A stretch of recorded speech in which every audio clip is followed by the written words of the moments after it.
They told me there weren't enough rooms. That was the line. Just 6 words delivered over the phone on a Tuesday afternoon while I was sitting at my desk reviewing invoices for the company I built from scratch. Not enough rooms, David Laura said, her voice light, almost cheerful, like she was talking about an overbooked restaurant, not a family Christmas trip. I remember staring at the speakerphone, waiting for her to laugh, to say it was a joke. She didn't. She kept talking about how beautiful the resort in Maui looked, how Evan had gotten a great deal on the flights, how everyone needed a break after such a busy year. Everyone apparently except me. I didn't interrupt her. I just listened to the sound of my wife planning a holiday I wasn't invited to. The sound of air conditioning hummed through the office vents, cold and constant, as if mocking me. "You understand, right?" she added. "There's limited space, and Evan wanted to treat the whole team to something special. We'll do something together when we get back, like I was some aging neighbor they'd promised to visit out of obligation." My fingers tightened on the pen until the plastic cracked. I said only, "Sure. Have fun," before hanging up. The room stayed silent for a long time. I looked out through the office window. The December sun was low, painting everything gold, except the inside of this room, which felt gray. A Christmas without me. After 40 years of building a life, a company, a family, apparently, I was just an optional guest. When I got home that night, the house was half-packed. Laura's suitcases were open on the bed, her floral dresses folded neatly beside sunscreen bottles and silk scarves. I stood in the doorway watching her hum to herself as she counted shoes. "You're back early?" she said, not even glancing up. "Evan's coming by tomorrow to pick up the company gifts." "Oh, and can you water the bonsai while we're gone?" The bonsai. She'd bought it years ago, saying it made the office look calm and dignified. It was sitting on the nightstand, small, perfect, stubbornly alive. I nodded, walked past her, and went downstairs.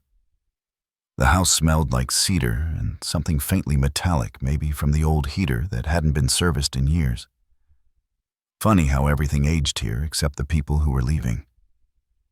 I poured myself a drink and sat in the living room. The family photos on the mantel blurred in the lamplight. One from last Christmas, Evan standing beside me, glass raised, Laura's hand on his shoulder. The caption from the holiday card we sent out read, "Callahan Builders Building Family Building Legacy." I almost laughed. Legacy. That word used to mean something. The phone buzzed again, a text from Evan. "Hey Dad, hope you're not too upset. Mom said you understood. We'll make it up to you when we're back. Me. Don't worry, I'm used to making things alone." He didn't reply. I sat there for hours, letting the ice melt in my glass, thinking about what not enough rooms really meant. Not enough space for me. Not enough respect. Not enough memory of who had built the damn foundation they were standing on. At midnight, I walked into my home office. The shelves were lined with framed newspaper clippings from the early days of Callahan Builders. Local contractor expands to statewide success. Father and son duo lead the future of Texas construction. I touched the edge of one frame. My name used to be first in every headline. Over the years, it had quietly slipped to second. Then smaller, then gone. I sat at my desk, the same oak desk I'd bought with our first major contract 30 years ago, and opened the drawer where I kept the old documents. The company charter. The first partnership agreement. The original logo design sketched on graph paper. Every page smelled faintly of dust and ink and something deeper work. Real work. I flipped through them slowly, feeling a strange kind of calm settle in. Outside, the neighborhood glowed with Christmas lights. Across the street, Frank was stringing red bulbs along his porch. He spotted me through the window and waved. I hesitated, then stepped out into the cold. "Evening, Dave," he said, tugging his jacket tighter. "Laura told Martha you're not joining them this year." Hawaii, right? Hell of a trip. Yeah, I said quietly. Limited rooms. Frank chuckled, then frowned when he saw my face. Limited rooms, my ass. You built half this town, Dave. You deserve more than an empty house for Christmas. I shrugged. Apparently I built too much of it. He was quiet for a moment, then said, You know, I've seen storms ruin roofs, floods take walls, but foundations, those don't crack easy. You built yours strong. Maybe it's time you remember that. His words hung in the cold air like smoke. When I went back inside, the house felt different. Not warmer, just quieter. The kind of quiet that wasn't empty, but waiting. I turned off the lamp and stood by the bonsai. Its tiny leaves glistened in the faint moonlight. Laura had forgotten to water it that morning. I fetched a cup, poured slowly until the soil darkened, and whispered, Don't worry. I'll keep you alive. That night, I didn't sleep. I went back to the study, pulled the company charter out again, and began reading carefully line by line. Most of it was legal jargon I'd skimmed decades ago. But one phrase near the bottom caught my eye. Any amendments to leadership or ownership shall require written consent of the original founder. I blinked, read it again. Founder. My signature sat at the bottom of that page, dated 1989. My name, my ink, my foundation. I leaned back in the chair, the faintest smile breaking through. At that exact moment, my phone buzzed again. Laura had sent a photo, her and Evan at the airport, tropical shirts and wide smiles. The caption read, A well-deserved break. Merry Christmas from the Callahans. I stared at it for a long time before hitting delete. Then I placed the charter carefully back into its folder, smoothing the creases like an architect flattening blueprints. The clock struck 2. I turned off the overhead light and sat in the glow of the desk lamp, pen in hand, tracing the outline of my old signature. They built vacations, I murmured. I built permanence. Outside, the wind howled against the windows, rattling the panes like distant applause. I closed the folder, slid it into my briefcase, and whispered to the empty room, Merry Christmas, Laura. Merry Christmas, Evan. Then I stood, buttoned my coat, and looked once more at the bonsai. Tiny, persistent, alive, despite the cold. I turned off the light and walked upstairs. My mind already building something new, not with wood or steel, but with silence. Because if they could plan a Christmas without me, I could plan a future without them. The morning they left the house was full of voices that didn't belong to me. Luggage wheels thumped against the hardwood floor. Laura's laughter echoed through the hallway, and Evan's voice rose over everything. Loud, confident, self-assured, like he owned the air itself. I stood in the kitchen doorway, coffee mug in hand, pretending to read the newspaper while they moved around me like I was furniture. Dad, the keys to the office are in your drawer, right? Evan asked without looking up from his phone. I might need to access some files when we're back. I nodded slowly. Everything's where it's always been. Laura brushed past, spritzing perfume as she went.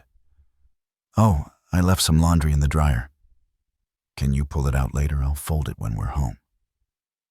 When you're home, I repeated under my breath. She didn't hear. The car honked outside the driver Evan had hired to take them to the airport. All right, we're off, he shouted. Flight leaves in 3 hours. Laura leaned toward me, air-kissing my cheek. We'll call you when we land. But I knew she wouldn't.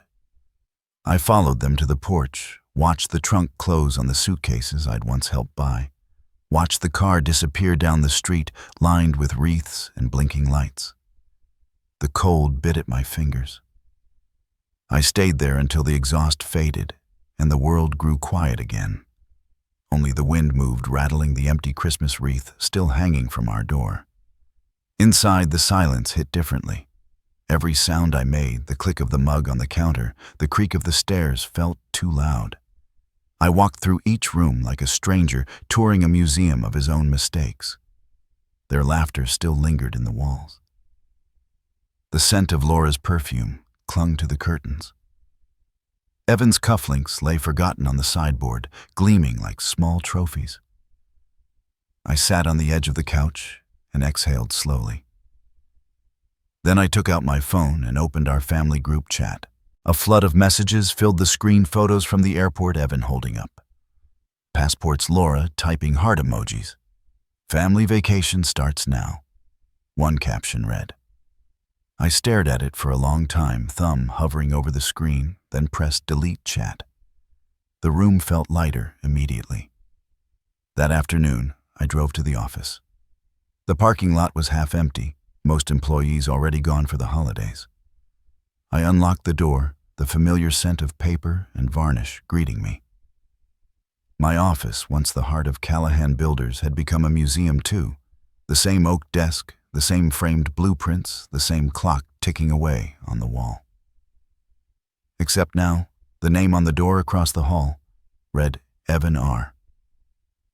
Callahan, Chief Executive Officer. I stepped closer, staring at the letters. He'd replaced the old gold plaque with brushed silver, newer, colder. I stood there for a long minute, hands in my pockets, remembering the day I'd brought him here as a teenager. He'd run his fingers along the desk, wide-eyed, saying, "Someday this'll be mine." I hadn't realized he'd meant it literally. I went back to my own office and sat down. The quiet buzz of the building filled the space, broken only by the sound of the heating vent clicking on and off. I pulled out the old charter again, the one I'd read the night before, and spread it across the desk. Every signature, every clause was mine. Founder's consent required for transfer of ownership or voting rights. My pen traced the words. My name anchored them like steel beams. I turned on the desk lamp, opened a new file folder, and began to write. Slowly, methodically, I called Frank around noon. "You still know that attorney you used during your merger back in '09? Mary Collins?" "Sure do," he said. "You thinking of making changes?" "I'm thinking of correcting them," I said. By 4 o'clock, I was sitting across from Mary in her office downtown. She was sharp-eyed, mid-40s, and spoke like someone used to cutting through corporate fog. "You brought quite a stack," she said, flipping through my documents. 30 years worth?" I replied. She raised an eyebrow. "You're the founder, Mr. Callahan. What exactly are you looking to do?" "Take back what was mine," I said quietly. But not with shouting, with paper. She studied me for a long moment, then smiled faintly. I like quiet wars. We spent hours combing through contracts, shareholder agreements, and internal filings. She showed me where Laura and Evan had quietly amended board protocols 2 years ago, the subtle power shift that made me advisory instead of executive. I hadn't noticed it at the time. Maybe because I'd trusted them. Maybe because I'd stopped reading the fine print when the signatures were family. Mary circled a paragraph on one page. Here she said, "This amendment contradicts the founding charter. If this was enacted without your written consent, it's invalid. If you sign here and here, I reinstate the original ownership I finished for her." Exactly. Her assistant slid a fresh document across the table. My hand didn't tremble as I signed. When it was done, she leaned back, satisfied. "You just reclaimed everything that was built under your name, effective immediately." I looked down at the signature, dark ink drying across clean white paper. "That's all it takes?" She smiled. That and a man who finally remembers what he built. By the time I left her office, the city was covered in a soft, steady drizzle. Christmas lights reflected off wet pavement, blurring red and gold in the puddles. I walked to my truck, rain soaking through my coat, but I didn't hurry. For the first time in years, I felt grounded, the way concrete must feel when it sets. I stopped at a diner on the way home. The waitress, a young woman with tired eyes, refilled my coffee 3 times without asking. Working late before the holiday, she asked. Something like that, I said. She smiled faintly. At least you've got peace and quiet. I looked at her and nodded. Yeah, peace and quiet. When I got home, the house was dark. I turned on the light in my study and set the signed documents on the desk. The bonsai sat beside them, its small green leaves reaching toward the lamp. I poured the last of my drink, sat back, and whispered, "We're getting it back." I pulled out my phone, opened the camera, and took a single photo of the signed papers, the bonsai beside them. No caption, no audience, just proof. The next morning, I emailed Mary proceed with filing. Then I logged into the company database. Evan had full administrative access. I still had the founder's credentials buried in the system. I navigated through layers of outdated security until I reached the corporate registry portal. My fingers moved steadily. No hesitation, no tremor as I attached the legal reinstatement form. The confirmation page appeared. Ownership update pending verification. That night, as the Hawaii photos began to flood social media, ocean sunsets, cocktail glasses matching flower shirts, I sat in that same chair watching the screen glow, with faces that once filled my table. Their laughter didn't sting anymore. It sounded distant, like waves hitting a shore I no longer belonged to. I opened one of the photos, zoomed in on Evan's hand, holding a glass of champagne, the same watch I'd given him when he became CEO. I remembered his words that day, "I'll make you proud." I whispered to the empty room, "You still can, son, just not the way you think." The heater kicked on. The bonsai rustled slightly under the vent. I leaned forward, placed the signed papers into my safe, and turned the lock. The metal clicked shut, small, final, perfect. Somewhere in Maui, they were probably toasting to a well-deserved break. Here in Dallas, I was toasting too, to patience, to paper, and to the sound of everything falling quietly back into place. I switched off the lamp, left the documents sealed away, and walked upstairs as the snow began to fall. The house wasn't so empty anymore. It was full of something new. The hum of a plan beginning to live. Christmas morning arrived with silence so complete it almost felt deliberate. The kind of silence that hums heavy and aware like the house itself was holding its breath. I woke to the faint creak of the heater, the smell of dust and coffee lingering from last night. No voices, no wrapping paper, no laughter echoing through the hallway like every year before. Just the muted sound of snow tapping against the windows. The first Christmas without them. I sat at the kitchen table, a single cup of coffee steaming beside the half-open blinds. Across from me, the bonsai stood like a stubborn witness to everything small, still, and alive, in a room that wasn't supposed to feel this empty. On the counter lay the envelope Mary had sent back the day before, documents officially confirming the reinstatement of ownership. Filed and verified, her note read. Just 3 words printed neatly, but they carried more weight than any Merry Christmas I'd heard in years. I set the papers down carefully, took a sip of coffee and glanced at the framed photo on the wall last Christmas, everyone smiling. Laura in a red sweater, Evan holding up a glass, my hand on his shoulder. The flash had caught my eyes, half closed, tired but content. I hadn't realized it would be the last picture of us together. Outside, a snowplow rumbled down the street, the metal scraping against asphalt, distant and rhythmic. Across the road, Frank was out in his driveway again, salting the walkway. He saw me through the window, lifted a gloved hand. I waved back but didn't open the door. I didn't want to explain why the house was quiet, why no one was home, why my coffee mug said "World's Best Dad" and sat untouched for minutes at a time.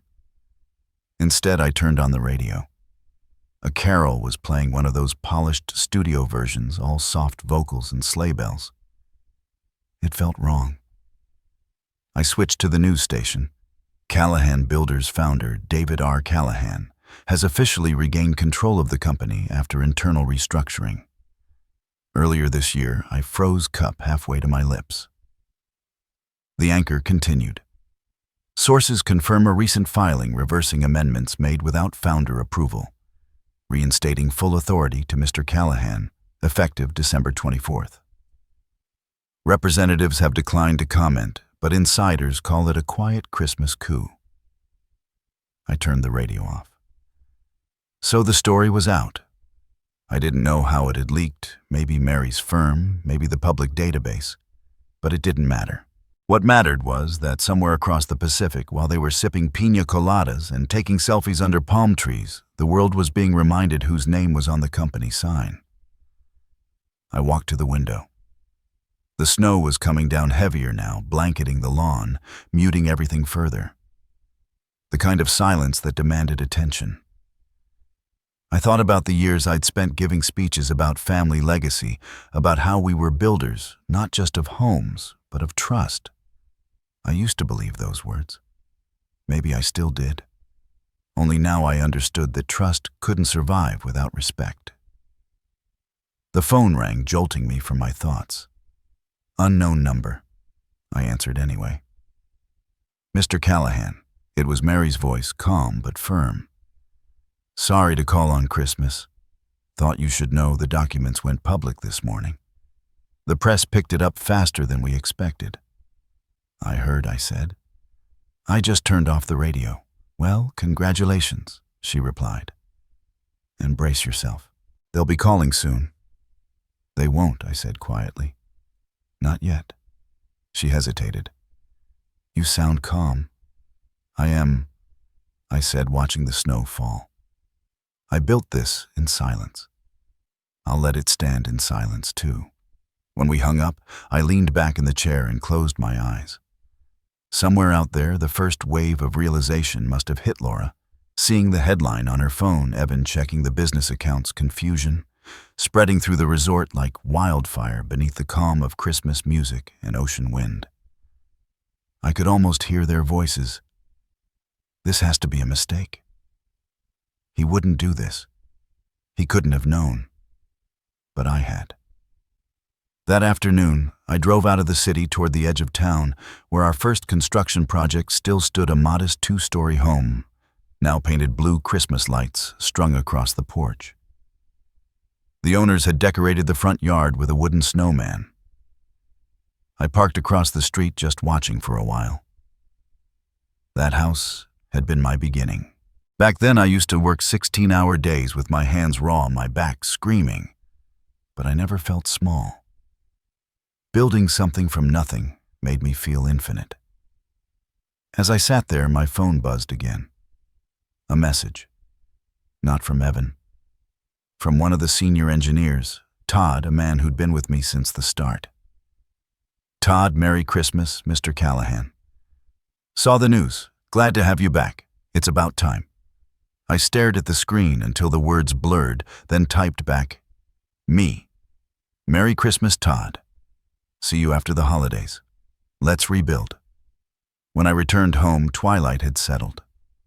The neighborhood glowed with soft yellow lights, the kind of quiet cheer that only winter could hold.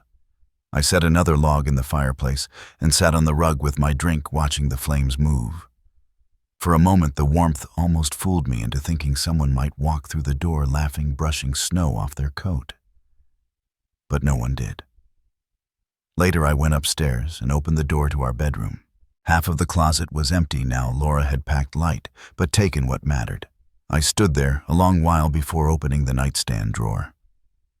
Inside was a stack of old letters she'd written me during our early years before the company, before the pressure when it was just 2 people trying to make a life together.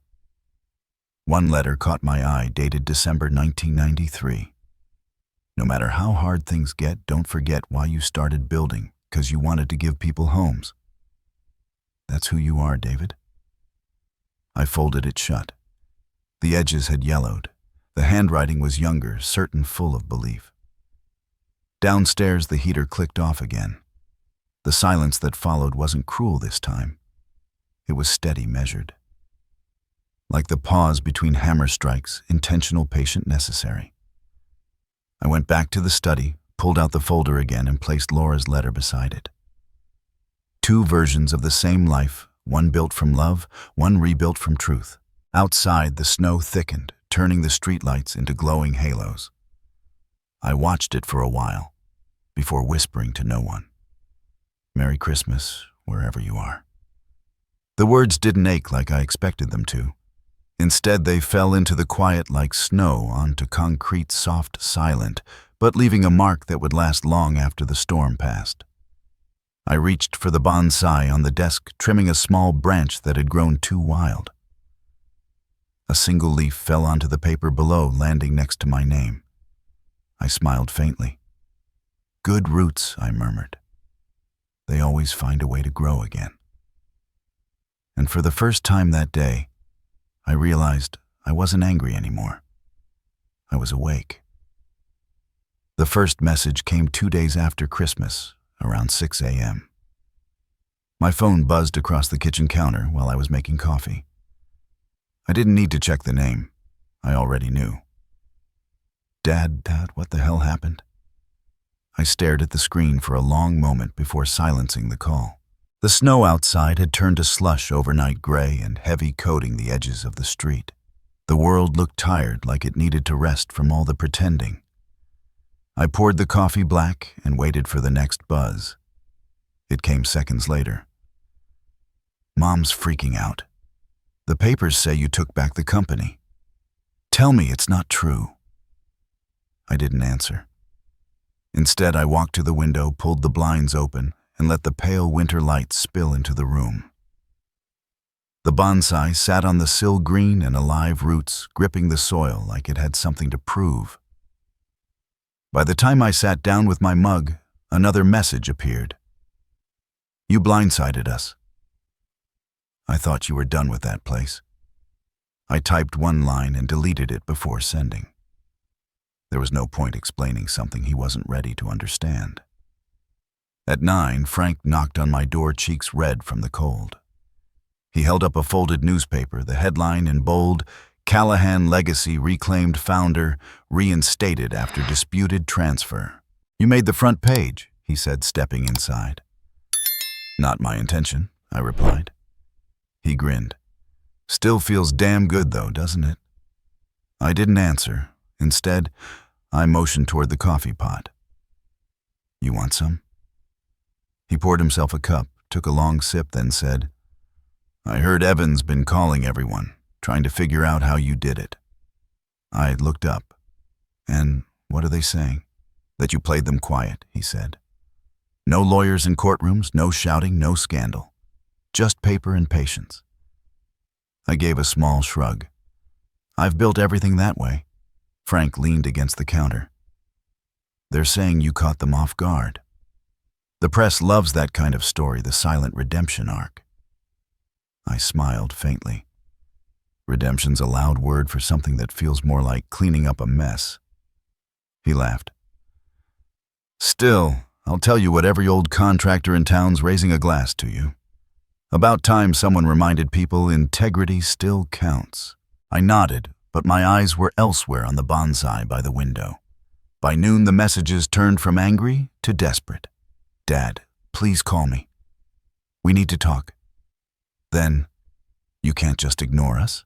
And finally, you've humiliated us. That one made me pause. Humiliated us. The same us that left me behind because there weren't enough rooms. I turned the phone face down. I spent the rest of the day reviewing old contracts, answering Mary's emails, and signing final confirmation forms for the reinstatement. When I finished, the office felt too quiet. So I put on my coat and drove. The construction site was only a few miles from the city edge, the new project we'd started before they left. I hadn't been there in months. The place smelled of wet wood and cold concrete. Workers greeted me with cautious smiles. Some looked surprised to see me at all. One of the foremen, a man named Riley, walked over rubbing his hands together. Mr. Callahan. Didn't think we'd see you again. I didn't either, I said, scanning the frame of the half-built structure. How's progress? He hesitated. slowed down a bit. Orders from the top kept changing. We weren't sure whose word to follow. "You'll have clarity from now on," I said. "Stick to the blueprints. My blueprints." Riley nodded, relief flickering across his face. I spent an hour walking the site, checking measurements, testing beams with my gloved hand, breathing in the scent of sawdust. It felt right. It felt real. Every plank, every bolt was something I understood. People didn't lie here. Structures didn't betray you. By the time I returned home, evening had fallen. The streetlights flickered to life, painting long golden lines across the snow. I parked, stepped inside, and found the answering machine blinking red. 5 messages. The first was from Laura. Her voice trembled, but not from cold. "David, I don't understand. Why would you do this now? It's Christmas. You could have waited until we were back. You've made us look cruel." The second was shorter.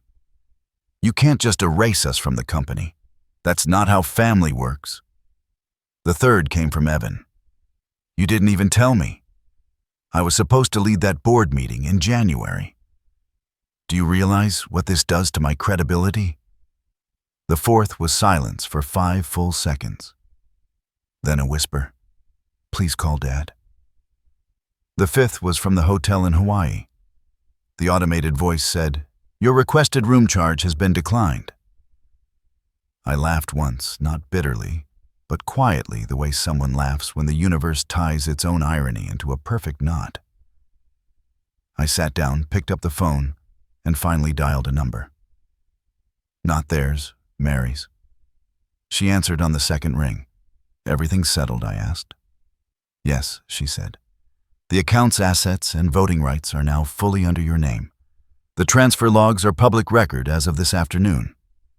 "Good," I said. "Let's make one more adjustment. Freeze the discretionary spending accounts until further notice." She hesitated. "You mean the personal withdrawals?" "Yes," I said.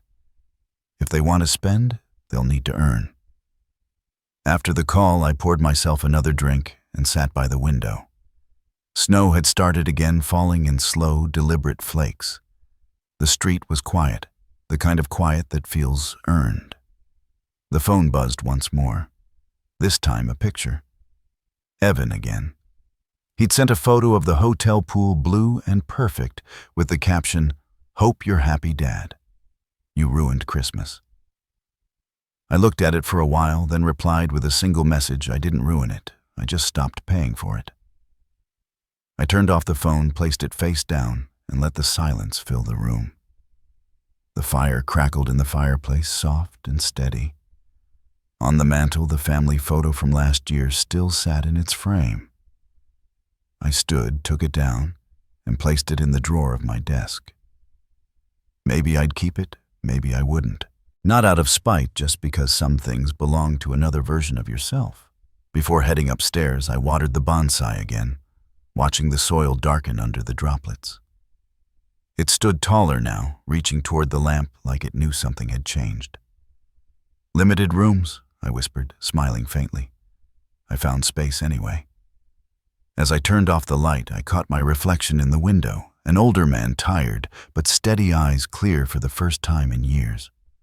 Outside, the snow kept falling, burying footprints, erasing paths, starting everything over. And for once, I didn't mind. The airport photo hit the news the same day the company announcement went live. Laura and Evan standing in front of a glowing Mele Kalikimaka sign lays around their necks, smiling like they had everything. The headline above it read, "The Callahan's Christmas in Hawaii while the founder takes back the throne." The irony was cinematic. I didn't post it, of course. Someone else must have connected the dots, the same way truth always finds its way out when it's been buried too long. I saw it flash on the business news ticker that morning while I was eating toast at the counter. Then Frank called. "Dallas is on fire," he said, laughing. "You're the quiet headline of the year. Half the city's calling it poetic justice. The other half's calling it cold-blooded." I took a sip of coffee. That means I did it right. You gonna respond? He asked. No, I said. I've said everything already. Just not with words. After I hung up, I opened my email. The inbox was overflowing reporters, old colleagues, people from the construction board. Even the mayor's assistant had sent a polite congratulations. But one message caught my eye, buried in the middle of the chaos. It was from an unknown address. The subject line read, "You don't know me, but thank you." The email was short. My father worked for your company for 20 years. He was laid off when your son took over. He passed away last summer, but before he did, he said, Mr. Callahan was the kind of man who remembered names. You proved him right. Merry Christmas, sir. I read it twice, then printed it and placed it beside the bonsai on my desk.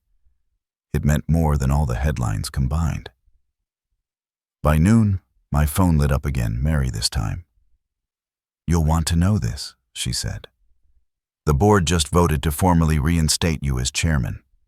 It's official across all filings now. Good, I said. Thank you for making it clean. There's one more thing, she added. A lot of your employees are reaching out. They want to know if you're coming back to lead day to day. I hesitated. I don't know yet. You don't have to, she said gently. Sometimes leadership is just reminding people what integrity looks like. After the call, I stared out the window. The snow from the night before had hardened into a crust of ice, glittering under the weak Texas sun. Across the street, kids were throwing snowballs, their laughter echoing down the block. For the first time in years, the sound didn't sting. I drove into the office that afternoon. The lobby was quiet, almost reverent. A few employees stopped mid-conversation when they saw me. Some nodded. Others looked away. But the air had changed. The arrogance that used to fill this place was gone, replaced by something steadier. As I walked through the corridor, I passed Evan's office. The door was slightly open. Inside his desk was bare except for a photo of him and Laura on the beach. I stepped closer. The caption at the bottom of the printed article taped beside it read, "While the founder rebuilds his heirs, relax in paradise." I couldn't help but smile. Not out of spite, but because it was finally the truth. I spent the next few hours reviewing project reports. Numbers never lied, unlike people. The foundation division was underperforming safety audits. Incomplete invoices, inconsistent. I took notes, made calls, and left messages for the foreman. The work grounded me. Around 4, one of the younger project managers, Sarah, knocked on my door. "Sir," she said softly, "we're glad you're back." I looked up. "Thank you, Sarah." She smiled nervously. "It's been hard since things changed." "I know," I said, "but we'll fix it. Slowly." As she turned to leave, she paused. "My dad used to say you never raised your voice even when things went wrong." I chuckled. "That's because I learned early that noise doesn't build walls.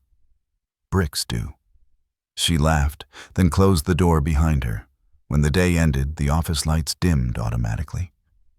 I stood by the window, looking out at the city skyline, cranes still moving, towers still rising. For all the chaos, the world hadn't stopped turning. That thought comforted me more than anything. Driving home, I stopped by a hardware store. The clerk, an older man with a crooked name tag, looked up and said, "Hey, aren't you that Callahan guy? The one on the news?" I nodded once. He grinned. "Hell of a move, sir. Whole town's talking about it." "Good or bad, doesn't matter," he said. "They're talking about the right thing for once." I bought a new lamp, a set of screws, and a small wooden plaque that caught my eye on the counter. It read, "Built on integrity." That night I hung the plaque above my desk. The bonsai sat beneath it, roots wrapped tight in its ceramic pot. I trimmed a stray branch, careful not to cut too deep. Growth requires precision. Too little, it withers. Too much, it bleeds. I poured a drink, opened the email from Mary again, and read the official confirmation.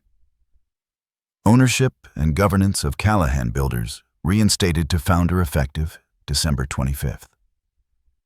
I signed my acknowledgement at the bottom and hit send. Outside, the snow began to fall again. Light, steady, deliberate. My phone buzzed one last time.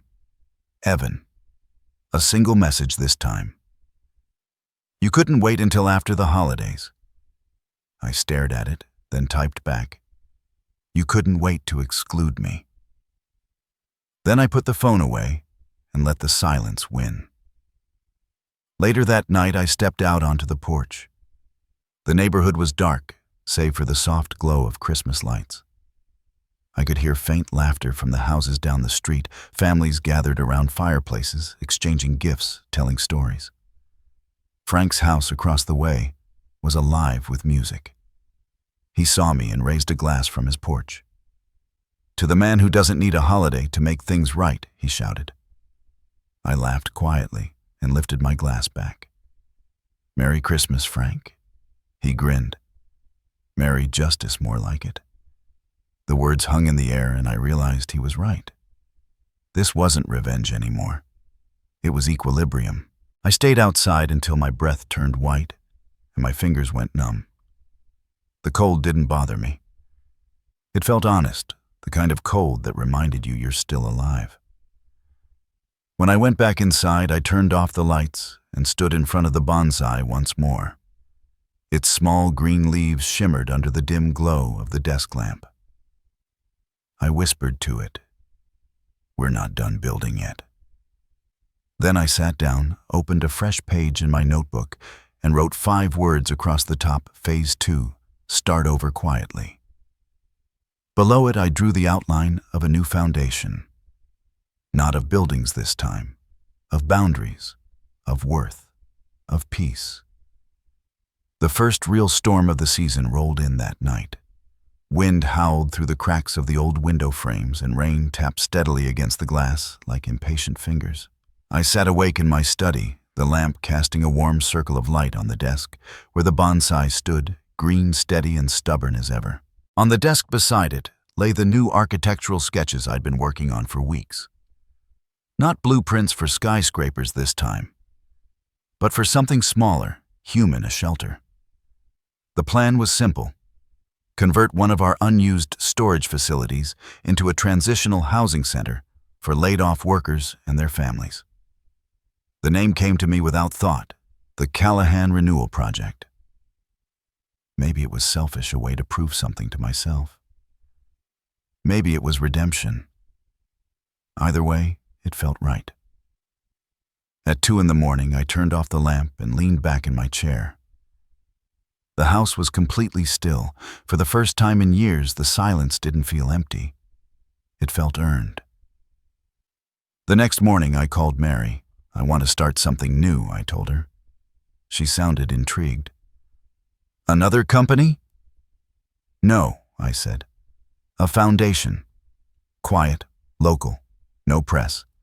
I'll draft the paperwork, she said without hesitation. Do you have a name for it? Yes, I said. Renewal.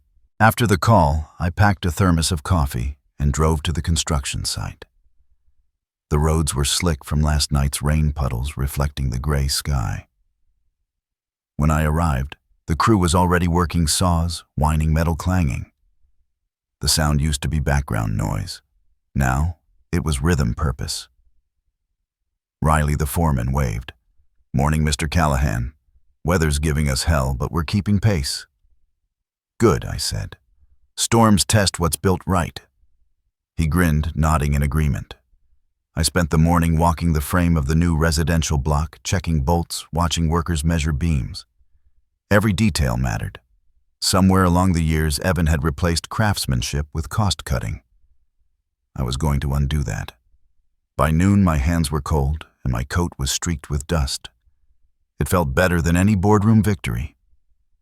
When I returned to the office, the phone on my desk was blinking 3 missed calls, all from the same number. Hawaii area code. I didn't listen to the messages right away. I went to the window instead, watching the city moving in slow motion under the drizzle. Finally, I pressed play. The first message was from Laura.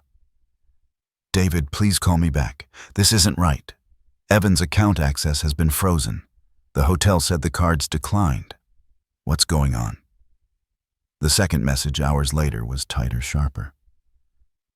Are you trying to embarrass us on Christmas? You've made us look like fools. The third message was quiet, hesitant. David, I didn't mean to leave you behind. It just happened. Please call. I stood there for a long moment, the words echoing faintly in the empty office. Then I deleted them all. It wasn't out of anger. It was clarity. Some words didn't need to be answered. That evening I met Frank at the diner off Main Street.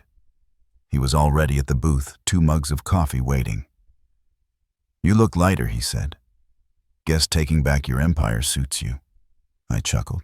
Not sure empire's the right word. Call it whatever you want. You're standing taller.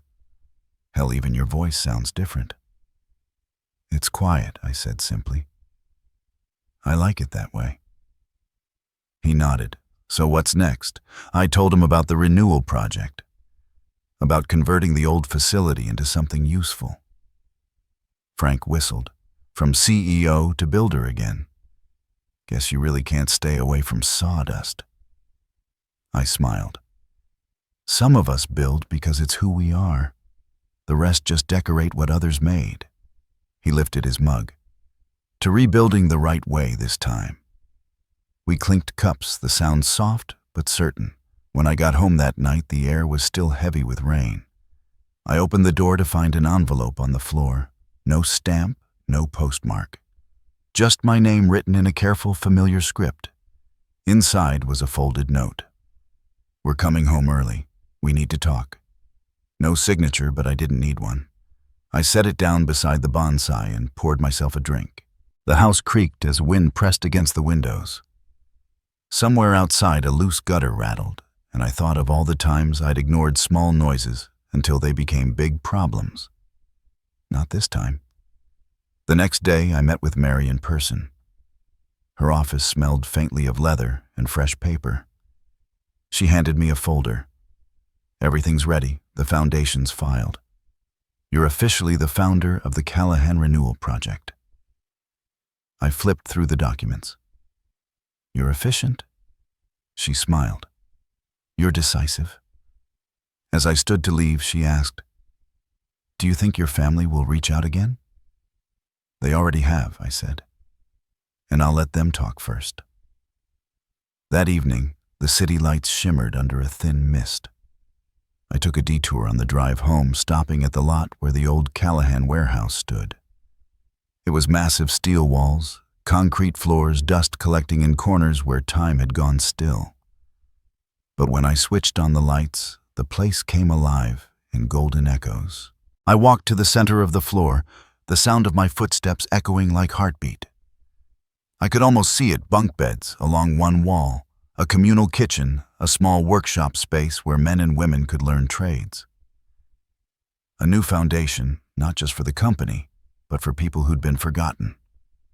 The idea filled the air, heavy and real. My phone buzzed again. This time I answered. Dad, Evan's voice came through quiet and unsure. Yes. I didn't know you'd do all this. I know I said simply, you froze everything. I corrected everything. He was silent for a moment. Mom's upset. I'm sure she is. He exhaled shakily. We just wanted to celebrate, you know. It wasn't supposed to exclude me, I finished for him. He didn't reply. Evan, I said you learned to build from me, but you forgot the first rule. What's that? Every structure collapses when it loses respect for its foundation. The silence on the other end stretched. Finally, he said, So what now? Now, I said. Now you see what it feels like to start from the ground again. Before he could answer, I ended the call. I stood in the middle of the empty warehouse, the sound of rain hitting the roof like applause. My reflection wavered faintly in the polished floor, older, steadier, unshaken. When I finally drove home, the street was dark, except for the faint glow from my window. The bonsai waited on the sill, its tiny branches catching the lamplight like threads of green gold. I sat beside it, opened my notebook, and wrote one line beneath yesterday's heading: "Rebuild with purpose, not permission." Outside, the storm softened into quiet drizzle, washing the world clean. And for the first time in a long while, I didn't feel forgotten. I felt inevitable. They came home glowing from paradise, never suspecting they were walking into a winter they built themselves. The SUV rolled up the driveway, just as the sun was setting, headlights slicing through the frost. I watched from the window, coffee in hand, as Laura stepped out first, draped in a white resort cardigan, tan lines marking her shoulders. Evan followed, hauling luggage phone still in his palm, his voice already raised, barking orders to no one in particular. The same rhythm as before, like the trip had been a rehearsal for a life where I didn't exist. The front door opened with a familiar click. Cold air swept through the hall as Laura called out, "David, we're back." I didn't answer. I wanted the silence to greet them first. They bustled in, talking over each other about the flight, about the food, about how Maui's sunsets felt unreal. I stood in the archway between the kitchen and the living room, watching them without a word. Laura turned mid-sentence and froze when she saw me. "Oh, you're here?" "I live here," I said simply. Evan looked up from his phone, confused. "Didn't expect you to be home this early. Thought you'd stay at the cabin for the holidays." "I changed my mind," I said. "Figured I'd spend Christmas in my own house." They both smiled awkwardly, unsure what to say. Laura dropped her purse on the table. "Well, it's good to see you. We brought gifts." "You shouldn't have," I said.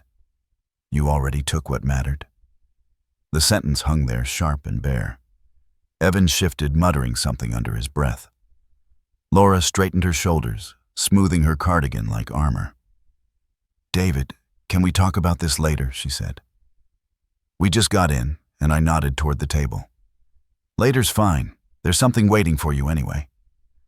On the dining table sat a thick envelope with their names written neatly on the front. Laura frowned, picking it up. "What's this?" "Read it," I said. She tore the seal. Inside were photocopies of the company charter, a notarized letter from Mary, and the official reinstatement form, founders' rights and ownership restored. Evan leaned in, eyes narrowing. "What is this supposed to mean?" "It means," I said calmly, "that while you were swimming in blue water, I was signing documents. The company, the house, and the accounts, they belong to me again." For a heartbeat, no one spoke. Then Evan laughed, short, nervous. "You're kidding. You can't just take everything back like that. I didn't take anything I said. I just stopped letting it be taken." Laura's hand trembled as she flipped through the papers. "This can't be legal." "It's perfectly legal," I said, "and moral, which is more than I can say for what you did." Evan's face flushed red. "You're out of your mind. We built that company together." I met his gaze. "I built it. You renamed it." He took a step forward, lowering his voice. "Do you have any idea what this does to me, to us?" "Yes," I said. "It makes you honest again." The silence that followed was thick. Laura sank into a chair, the envelope crumpled in her lap. Evan paced, muttering, "This is insane. You can't just humiliate us like this." "Humiliation isn't my doing," I said. "That comes from realizing what you've done." Laura finally looked up, eyes glossy. "David, you could have told us. We would have. You would have what I asked. Left room for me next time. Sent me a postcard from paradise." She flinched. The sound of the clock ticking filled the space between us. Evan broke first. "So what now? You gonna throw us out?" I looked at him evenly. "No. You can stay for tonight. But tomorrow the office locks change. And the accounts have already been frozen. You'll have what you brought into this house and nothing more. He gaped. You can't do that. I already did. Laura buried her face in her hands. Evan stormed toward the stairs, but halfway up he turned back. You think this makes you noble? It just makes you small. Then maybe small is better than invisible, I said. He didn't reply. His footsteps thudded upstairs, the sound of a suitcase unzipping, echoing faintly through the ceiling. Laura stayed seated, motionless. When she finally spoke, her voice was barely above a whisper. You waited until we came home to tell us. I waited. I said so you'd understand the silence you left me in. She nodded slowly, tears spilling down her cheeks. You've changed. I've remembered, I said. After she went upstairs, the house fell quiet again. Not the kind of silence that hurt, but the kind that settled things. I walked to the fireplace, added a log, and sat down with my drink. Through the window, snow began to fall, slow, measured flakes that seemed to erase everything they touched. Hours later, I heard footsteps behind me. Evan again, his voice lower now. You win. Congratulations. I didn't turn. It's not about winning. He scoffed. Yeah, right. Winning means you were competing, I said. I was surviving. He exhaled sharply, then muttered, You could have just asked to be included? I looked up at him. A father shouldn't have to ask to be invited to his own table. His jaw tightened. For the first time, he had no comeback. He turned and walked away without another word. When the front door slammed a few minutes later, I didn't move. Let the noise leave with him. Laura didn't come back downstairs. The only sound left was the soft pop of the fire and the faint hum of the heater kicking in. I reached for the remote, turned on the TV, and caught the evening headline, Again Callahan Builders Restored to Original Founder After Quiet Legal Battle. The reporter's voice droned softly. Sources close to the family describe it as a calculated act of redemption. Mr. Callahan has declined to comment. I switched the TV off. Redemption. Maybe that's what it looked like to them. To me, it was just balance. I stood and walked to the table. The crumpled envelope lay where Laura had dropped it, her perfume still faint in the paper. I straightened it carefully, smoothing the creases until it looked whole again. Upstairs, a door shut. Another suitcase zipped. I didn't look up. Instead, I sat down at my desk and opened my notebook. Under the line that read, Rebuild with purpose, not permission, I added another. Let silence finish what words never could. The fire crackled softly in the background as I closed the book. For a long time, I just sat there watching the snow fall outside, the soft white glow reflecting off the window glass. They were home, yes, but they weren't home with me. And that was fine. The house was finally honest again. And in that quiet, steady light, I realized something no one had ever taught me. Peace doesn't arrive after the storm. Sometimes it is the storm. The next morning, the sky hung low and gray, the kind of color that made the world look smaller, quieter.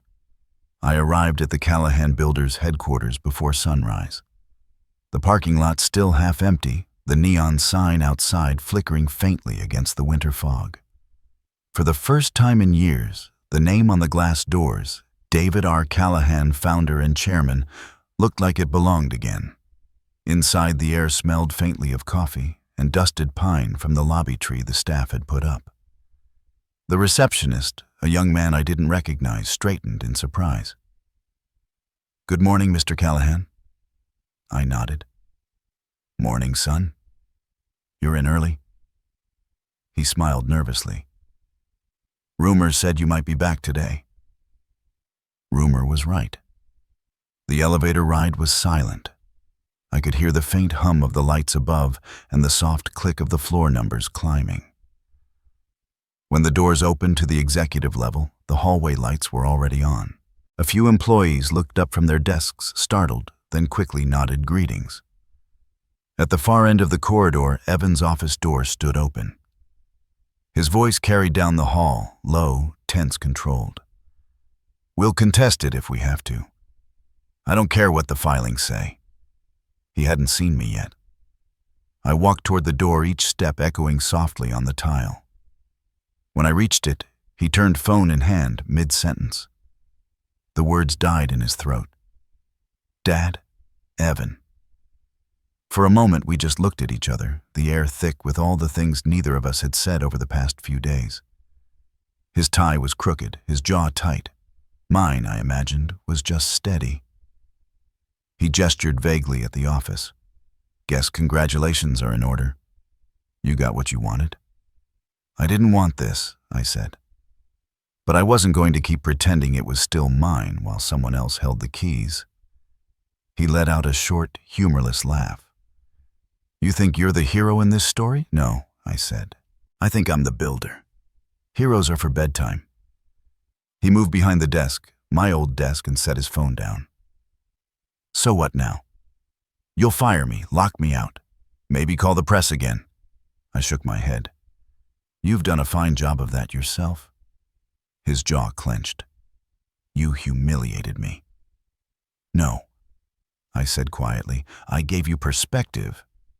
He slammed his palm against the desk. "You had to make a scene. On Christmas, of all days." "You couldn't have waited." I leaned forward slightly. "You couldn't have waited to forget me." That stopped him.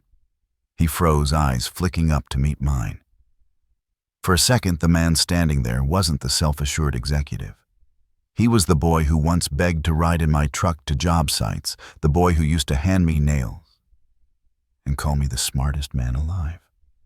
"Why are you doing this?" he finally asked. "I'm not doing anything," I said. "I'm just letting you see what happens when you build something on someone else's name and forget where the ground really is." He looked down at his hands. The silence stretched between us thick as cement. When I spoke again, my voice was low even. "You replaced integrity with ambition. It's a fragile material, Evan. It cracks under weight." He didn't reply. I could see him searching for something, anger defense, maybe even justification, but finding nothing sturdy enough to hold on to. "I worked for this," he said finally. "I tried to make you proud." I exhaled. Pride isn't something you buy with a bigger office. You earn it when you do right by the people who built the floor under you. He swallowed hard, his voice smaller now. "You think I didn't try? I think I said you forgot. The trying doesn't mean taking." He turned away, gripping the edge of the desk, shoulders trembling slightly.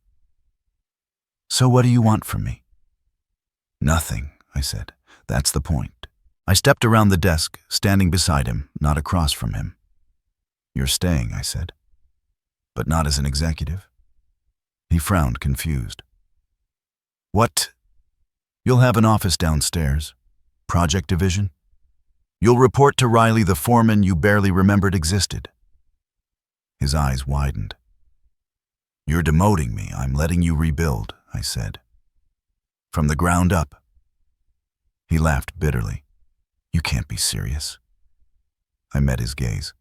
"Completely. Everyone will see. They'll see what they should have seen years ago," I interrupted. "A Callahan who knows how to work again." He stared at me for a long time, then looked away, his voice breaking slightly. "You really think this fixes anything?" "No," I said. "But it starts something." He opened his mouth to speak, then closed it again. When he finally turned back toward me, the anger had drained from his face, replaced by something quieter, something closer to shame. "I thought you'd destroy me," he said softly. "I almost did," I admitted. "But then I remembered I built you too." His eyes flicked up at that, and for a moment the tension softened.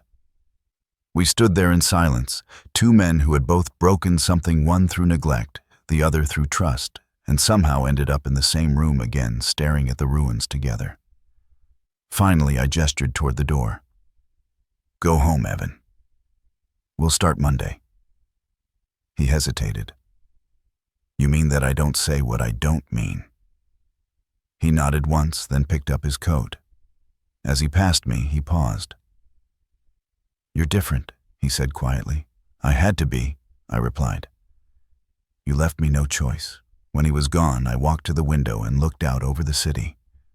Snow was falling again, soft and slow, turning the construction cranes into silhouettes. Below, workers were beginning to arrive, carrying thermoses and lunchboxes, stomping snow from their boots before stepping inside. The heartbeat of what I'd built was still there, steady, alive. Mary called mid-morning. "How'd it go?" she asked. "He's angry," I said. "He'll learn," she replied. "You always did teach best by example." After the call, I left the office and went downstairs to the project floor. The hum of saws and drills filled the air. Real work. No pretense. I walked between rows of cubicles and drafting tables until I found an empty desk near the window. That's where Evan would sit on Monday. Close enough to watch the people who made things real, far enough to understand what humility looks like.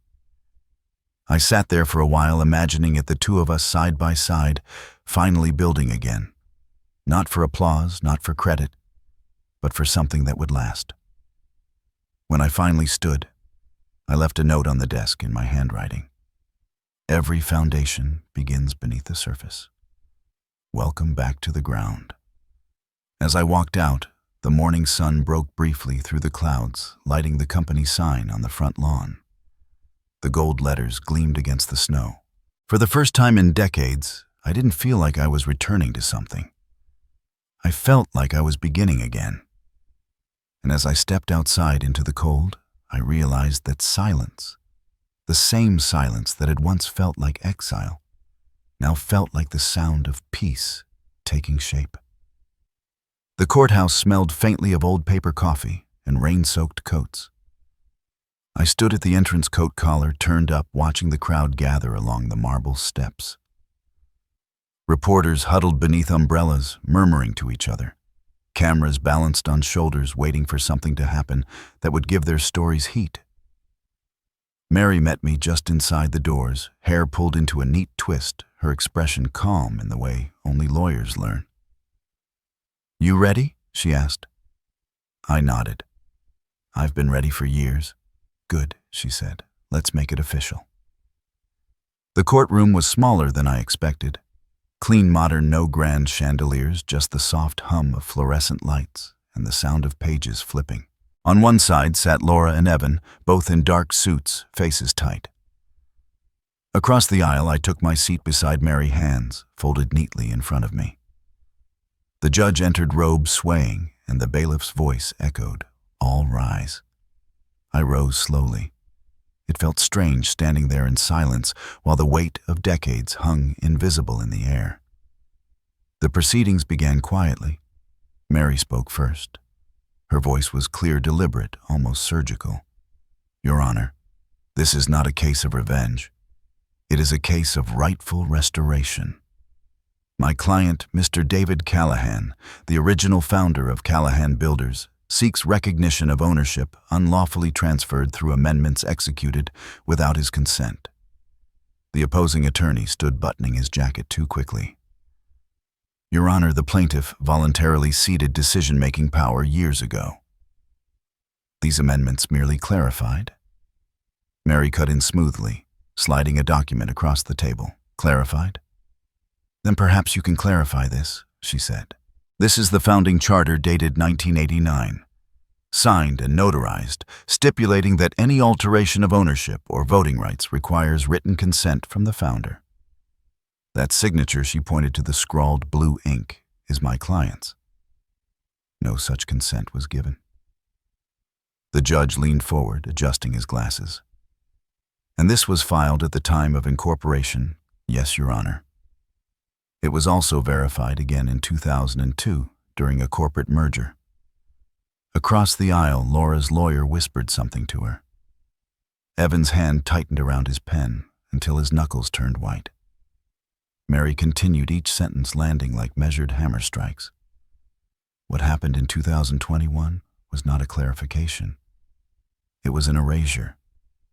"An erasure?" Your Honor, has consequences. The courtroom went quiet. Even the hum of the lights seemed to fade. The judge gestured for the defense. Counselor. The opposing lawyer straightened. There is no evidence of coercion. There was no ill intent. Mr. Callahan's son acted under the assumption that he had his father's blessing to modernize operations. Mary's smile was small, sharp. Assumptions, she said softly, are not signatures. She lifted another document from her folder and handed it to the bailiff. This, Your Honor, is an internal email from the defendant Evan Callahan, dated November 10th, 2021. It reads, and I quote, "Dad won't notice the change. Just keep him out of the loop until after Christmas." A quiet gasp rippled through the room. Laura's hand flew to her mouth. Evan's face drained of color. The judge tapped his pen once against the bench. Is this authentic? Mary nodded. Verified by IT audit. Attached chain included. Evan opened his mouth, then closed it again, his lawyer whispering frantically beside him. I didn't look at him. I just sat there, listening to the sound of my name being spoken, like something that finally mattered again. When Mary finished, the judge cleared his throat. I've seen enough. This is a clear breach of corporate procedure and an unlawful modification of authority. He paused, scanning the room. Mr. David Callahan is hereby reinstated as full owner and chairman of Callahan Builders effective immediately. All associated assets and privileges are to be restored. The gavel struck once. Sharp, final. No applause. Just the hollow sound of inevitability. Mary leaned toward me. Congratulations, she whispered. I nodded once. Thank you. Behind us, a camera shutter clicked. Outside, the rain had started again. As we stepped into the hallway, reporters surged forward, microphones flashing. Mr. Callahan, do you have a statement? Was this an act of revenge? Do you plan to remove your son from the company permanently? I stopped at the top of the steps. For a moment, I watched the sea of faces, hungry, curious, waiting for something sensational. Then I said evenly, revenge burns fast. Justice builds slow. I build. The reporters fell silent. Someone scribbled the line down. Someone else whispered it under their breath, like a headline already writing itself. Mary smiled faintly as we walked down the steps. You know that quote's going to be everywhere by morning, right? I shrugged. Then maybe it'll remind someone that silence can do more than shouting. When I got home, the house was empty again. The fire had burned out, leaving only faint ash in the grate. I didn't relight it. Instead, I poured a glass of bourbon and sat at the kitchen table. The court papers lay open beside me, stamped and sealed, final and heavy. The phone buzzed. A new message from Laura. We saw the ruling. I suppose congratulations are in order. Evan's devastated. I hope this was worth it. I typed slowly. It wasn't about worth. It was about weight. Then I deleted it and put the phone face down. Later that evening, I heard footsteps outside. I opened the door to find Frank standing there holding 2 takeaway cups. Well, you did it, he said, handing one over. The town's talking. You're the man who won Christmas. I laughed quietly. Is that what they're calling it? Callahan's Christmas Redemption. Front page of the Tribune. I took the cup, the steam fogging my glasses. Redemption's too big a word, I said. Balance will do. He grinned. Either way, you've done what most men only talk about. We stood there a moment, the cold air sharp against our faces. Snow was starting to fall again, soft and sure. Frank clapped my shoulder. Feels good, doesn't it? It feels right, I said. Good will come later. When he left, I walked back inside and turned on the small radio by the window. The evening news was playing. Local entrepreneur David Callahan wins legal battle restoring his company after what many are calling a quiet revolution. His remark, justice builds slow, has sparked national conversation on integrity in business leadership. I turned the volume down and looked at the bonsai by the window. It was growing strong now, small new leaves reaching for the faint light. I touched the edge of one leaf and whispered, "We're standing again." Outside, a car passed slowly down the street, headlights sweeping across the snow like the beam of a lighthouse. The world for once felt steady. I took one last look at the papers on the table, folded them neatly, and slid them into the drawer beside the letter from Mary. The sound of the drawer closing echoed softly through the house. Not a slam, just a seal. Justice wasn't loud. It didn't cheer. It didn't dance. It simply stood like concrete curing in silence. And in that stillness, with the faint snow falling outside, I realized I didn't need anyone to say I was right. The truth was already doing that for me. The morning after the verdict, the city felt different. Newspapers lined every corner cafe, their headlines bold and unapologetic. Founder's quiet victory restores integrity to Callahan builders. My name sat there beneath it, printed in thick black ink, not as a scandal, not as an afterthought, but as the foundation again. I read it once at my kitchen table while the coffee brewed, the smell of roasted beans filling the quiet air. The bonsai stood next to the cup, its leaves glinting faintly in the morning light. I wasn't proud, not exactly. Just steady. Like the world had finally clicked back into place after years of tilting. The radio hummed softly in the background, a local reporter discussing the symbolic timing of it all. "A Christmas victory rooted in patience and integrity," the voice said. In an era of noise, David Callahan built his justice in silence. I smiled to myself. I didn't need the praise, but it felt clean. When I arrived at the office, people stopped what they were doing. Conversations cut short. Some offered quiet nods. Others murmured, "Good morning, Mr. Callahan," like saying the name out loud, confirmed the world's reset. Riley, the foreman, met me by the elevator. "Saw the news, sir," he said. "Congratulations. Feels like the company got its soul back." "Souls are hard to rebuild," I replied. "But I'll take a start." He grinned. "It's a good start." The hallway leading to my office had been freshly polished. Someone had replaced the faded company motto above the door. In bright new lettering, it read, "Built on Integrity." I paused, staring at it for a moment before pushing open the door. Inside, the desk was just as I'd left it, organized, purposeful. There was a small stack of mail waiting, and on top a handwritten note from Sarah, the young project manager. "Thank you for reminding us what leadership actually looks like. We're proud to be part of this rebuild." I set it aside carefully. Notes like that didn't come from fear. They came from faith. Mary called mid-morning. "How's it feel to be the city's favorite story overrated?" I said. "I'm just glad it's over." She chuckled. "Over hardly? You've become a symbol. The news is calling it the Callahan case. I've already been contacted for interviews." "Decline them," I said. "Let the story end where it should." "Not sure the press believes in endings," she teased. "They will if you tell them I don't talk," I said, and hung up. Around noon, I stepped out for coffee. People I'd never met nodded as I passed. One man, older, wearing a construction jacket, stopped me near the curb. "Mr. Callahan," he said, gripping my hand. "My father used to work for you back in the 90s. He'd be smiling today. "That means more than you know," I said. He nodded. "You didn't shout, you didn't sue. You just built. That's rare now." I smiled faintly. Quiet work lasts longer.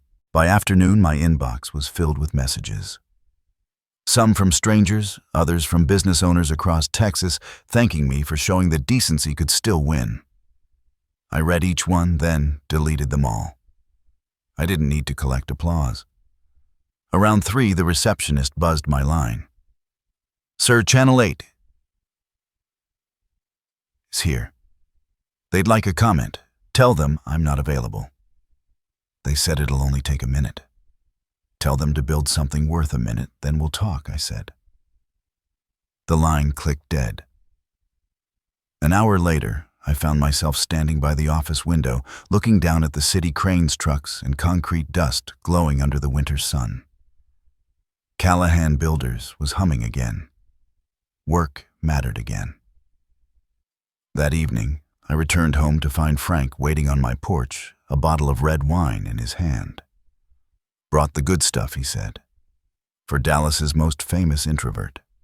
Come in, I said. We sat by the fireplace, glasses in hand, the glow of the flames painting the room gold. You realize you've become a folk hero, right? Frank said. Half the town's quoting that line of yours, revenge burns fast. Justice builds slow. I saw it on a billboard near Maine. I groaned. God help us.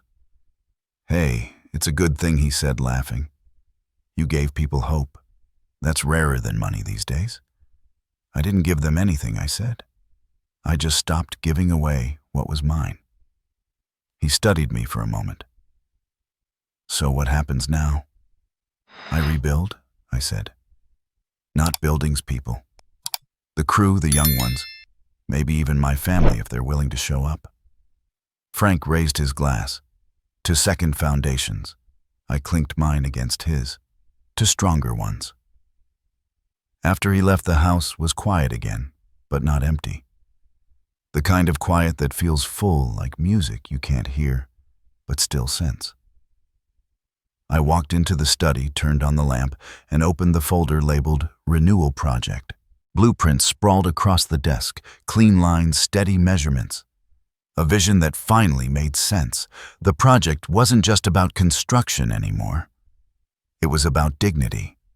About giving men who'd lost everything a chance to build something again with their hands, not their bitterness. I picked up the phone and called Mary. Let's start moving on the shelter, I said. We'll need zoning approval and a contractor. On Christmas week, she said, amused. Justice doesn't take holidays, I said. After the call, I sat back staring at the bonsai on the shelf. It had grown taller, stronger, a single new branch reaching toward the light. I thought of everything it had seen this year. Neglect cold, and still it grew. The television in the corner flickered to life, automatically playing the evening news. The anchor was talking about me again. A rare example of quiet integrity in an age of chaos, she said. Mr. Callahan's victory has inspired a flood of public support. Locals are calling him the builder of balance. I turned the volume down, but let the image linger. The camera showed the courthouse steps from yesterday, me walking away through the snow. I looked older than I felt, steadier than I expected. I poured myself a small drink and whispered, "They'll forget soon enough." And maybe that was the best outcome of all. The clock ticked softly on the mantel. I closed the folder and placed it beside the bonsai. Its leaves shimmered as if nodding approval. Outside, the snow had started again, light, deliberate, endless. I stood by the window, watching flakes gather on the railing, thinking about how buildings start, one line on a page, one nail in wood, one quiet decision made when no one else is watching. Justice had been served, but justice wasn't the ending. It was the blueprint. Now came the rebuilding. And this time I would make sure the foundation could never be stolen again. A year passed before I noticed the mornings didn't feel heavy anymore. The air outside the new house was crisp, full of winter light that cut through the clouds and landed on the porch like quiet forgiveness. I hung a small pine wreath on the front door, then stepped back to admire it. It wasn't fancy, just green and honest. The coffee pot gurgled behind me. I poured a mug, took a slow sip, and looked out at the snow-dusted street. A child rode past on a red bike scarf fluttering behind him like a banner of joy. Across the road, the bakery owner waved through her window. I waved back. This was the kind of neighborhood where people remembered your name, not your net worth. My house sat above the small shop front where volunteers were already arriving, shuffling inside with boxes of canned food and blankets.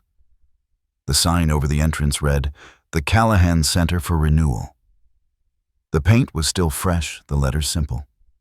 Every morning I came down to unlock the door myself. "Morning, Mr. Calman." "Mr. Callahan," one of the young volunteers Jamie greeted. "Morning," I said, holding the door open as a cold gust slipped inside. "Coffee's hot in the back." "Go ahead." The main hall smelled faintly of wood polish and cinnamon.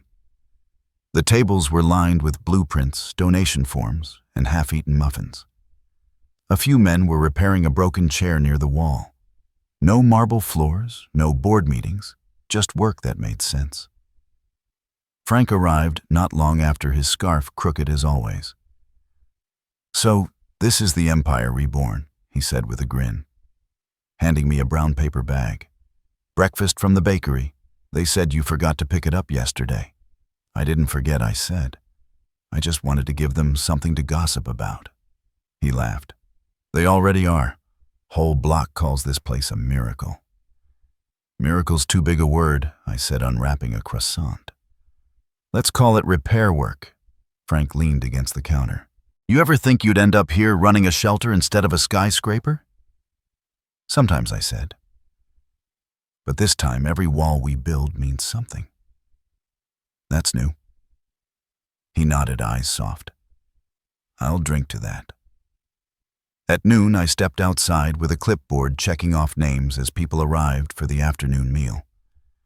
Some faces I recognized, men who used to wear the same company badge I did now, carrying tools instead of briefcases. They nodded respectfully as they passed. Inside, laughter spilled through the hall as someone tried to fix the radio. A Christmas song crackled through the static, "Have yourself a merry little Christmas." I froze for a second, the same song that had played in my office the night they left me behind. Only this time the sound didn't ache. It filled the room. "Hey boss," Jamie called. "You okay?" I smiled. "Better than okay. Leave the music on." Later that afternoon, I sat in the office at the back of the center, a small room with old filing cabinets and a window overlooking the street.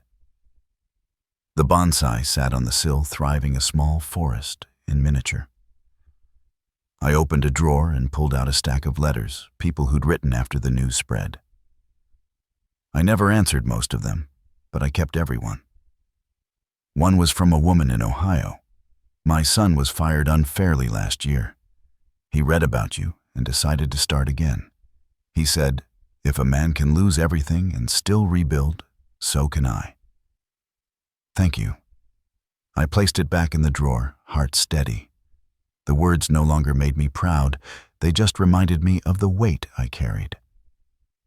Frank poked his head through the door. "Hey, the new reporter from the Herald wants to do a story on this place. Says you're an example of quiet leadership." I sighed. "Tell her quiet people don't give interviews." He grinned. "Didn't think you'd say yes. I'll tell her you're allergic to microphones." When he left, I looked around the small office. On the wall hung a photograph from the early days of Callahan Builders, me younger, standing with the first crew beside a half-built house. The caption read, "Built on integrity." Now that same phrase hung over the front door downstairs. Some things deserve to last. Around 5, the volunteers began to leave, pulling on gloves and scarves. I stayed to lock up, walking through the quiet hall. Each empty chair, each folded blanket was proof of something finished right. Outside, dusk was falling, snowflakes catching in the streetlight glow. Across the road, the bakery sign flickered, "Open late, hot chocolate tonight." I almost went, but instead I sat on the front steps, watching the slow drift of snow settle on the sidewalk. A small group of people approached, families from the neighborhood, carrying paper bags and tins of food. One woman smiled. "You're the man who runs this place, right?" "Something like that," I said. She handed me a bag. "We brought donations. You're doing good work." "Thank you," I said. "It's the least I can do." When they left, I went back inside and turned on one lamp. The quiet wrapped around me again, familiar, but no longer lonely. I found myself thinking of Laura and Evan, not with anger, but with distance. I hadn't heard from them in months. Last I knew, Laura had moved in with her sister. Evan was still with the company managing projects under Riley's supervision. I imagined he was learning the same lessons I had slowly through work that hurts before it heals. The phone rang once sharp in the silence. I hesitated before answering. "Dad?" The voice was soft, uncertain. "Evan," I said. "I saw the article," he said. "About the shelter. It looks good." "Thank you." He was quiet for a moment. "I've been working, learning. It's different now, I know," I said. "That's the point." He exhaled slowly. "Mom's doing better. She asked about you." "I hope she's warm," I said. "She is." A pause. "Listen, I know it's late, but Merry Christmas." I looked out the window. Snow was still falling soft and constant. "Merry Christmas, son." He didn't hang up right away. Neither did I. We just let the quiet fill the line until the connection felt less like distance and more like space wide enough to start over. After he hung up, I sat for a long while, the phone resting beside the bonsai. I touched one of its branches gently, the new leaves cool under my fingertips. Peace, it turned out, wasn't a thing you built. It was something that grew when you finally stopped trying to prove you deserved it. Outside, a church bell chimed. I rose, turned off the lamp, and headed upstairs. Before going to bed, I paused by the window. The Callahan Center's sign glowed faintly below its light, cutting through the snow like a promise. Last Christmas, they'd left me behind. This one, I'd chosen where to stay. And for the first time in my life, that choice felt like home.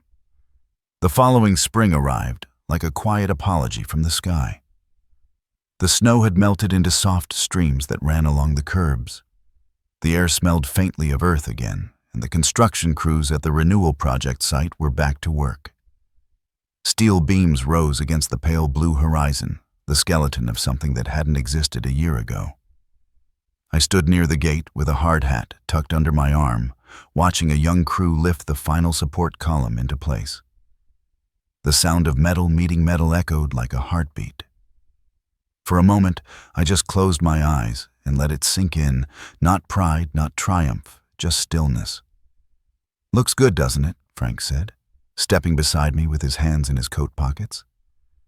"It looks alive," I said. He grinned. "You ever gonna let me tell the paper about this?" "No." He laughed. "You're consistent, I'll give you that." We walked the perimeter boots, crunching over gravel. Workers waved as we passed. Every one of them knew what this place meant, not just walls and roofs, but a second chance for people like us. People who'd built and broken and learned how to start again. Frank stopped near the sign out front. "You see this?" he said, pointing. Someone had hung a hand-painted wooden plaque below the logo. It read, "Forged from what was forgotten." I smiled. That wasn't my idea. "Exactly why it's perfect," he said. Inside the first section of the shelter was nearly complete bunk room's kitchen rec area. The smell of sawdust mixed with coffee and fresh paint. I ran my hand along the smooth edge of a new doorway, the wood still warm from sanding. It wasn't about buildings anymore. It was about belonging. Later that afternoon, I drove to the city hall to finalize the foundation paperwork. Mary was waiting outside her office, sunglasses perched on her head. "Didn't think I'd see you here again so soon," she said.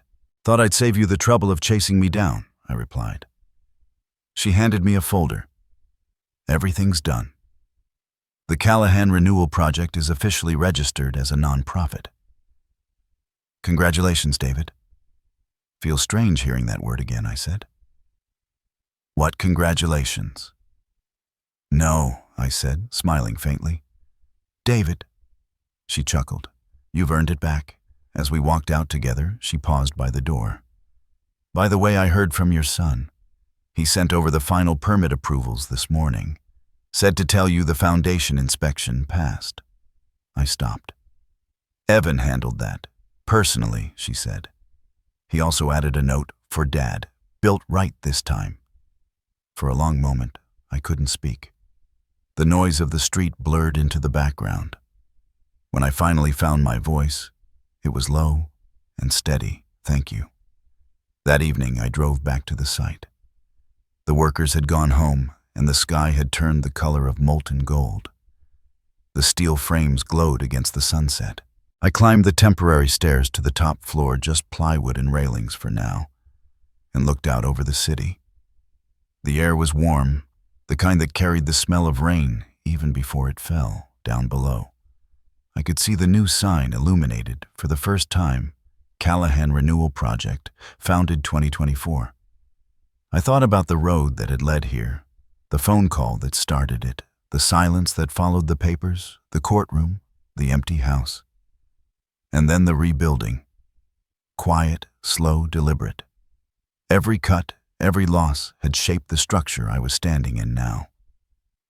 My phone buzzed. A message from Evan. "We're coming by tomorrow.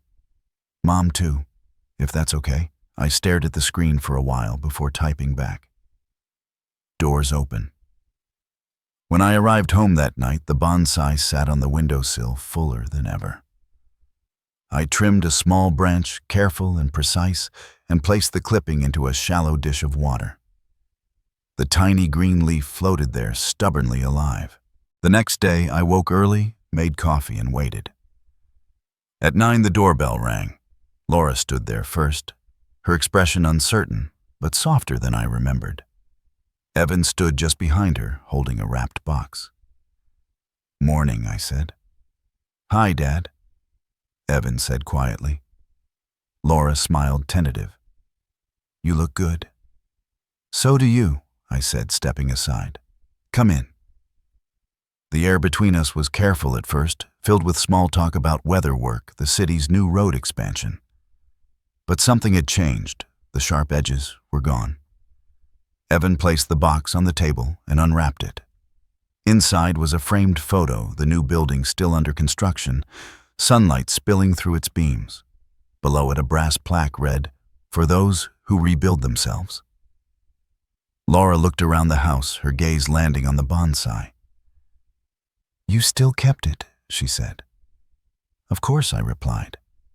"It's a reminder that small things can outlive storms." For a long time, no one spoke. Then Evan said, "I never said I was sorry the right way." "You don't need to," I said. He shook his head. "No. I do. I thought strength meant control. You taught me it's something quieter." I met his eyes. "You're learning." He smiled faintly.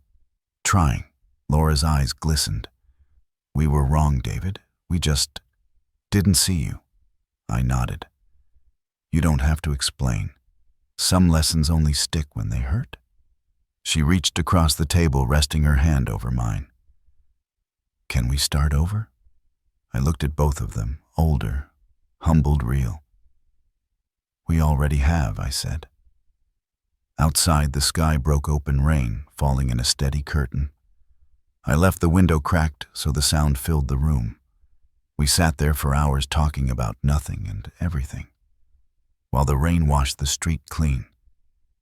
When they finally left, I stood at the window again, watching their car disappear into the mist. The bonsai shimmered under the raindrops, like it was listening too.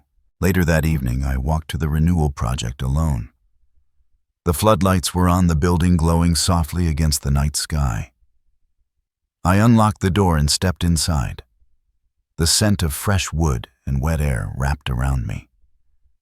I walked down the hallway until I reached the main room, still unfinished, but echoing with possibility. The walls hummed faintly with the storm outside.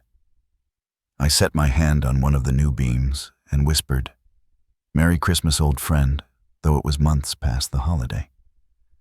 because somehow that night still defined everything.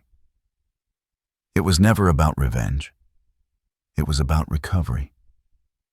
About remembering who I was when the noise fell away. I turned off the lights and stood in the doorway, listening to the rain fade into silence. Before leaving, I looked back one last time. The structure stood tall, sturdy, and alive. The foundation had held. And maybe that was the truest kind of revenge. Not destruction, not triumph, but endurance. When I got home, I sat at my desk, opened my notebook, and wrote the final line under a year's worth of pages. Forgiveness isn't surrender. It's the quiet proof that you survived. Then I looked straight into the lens of the camera on my desk, the one the volunteers had set up for our project updates, and pressed record. If you've made it this far, I said thank you for listening. Tell me where you're watching from. Tell me what you've built back after they left you behind. And don't forget, justice doesn't always roar. Sometimes it rebuilds in silence. I smiled, leaned back in my chair, and hit upload. Outside, the first stars broke through the thinning clouds. The light caught on the bonsai's leaves, tiny and perfect, like a constellation finally finding its place again.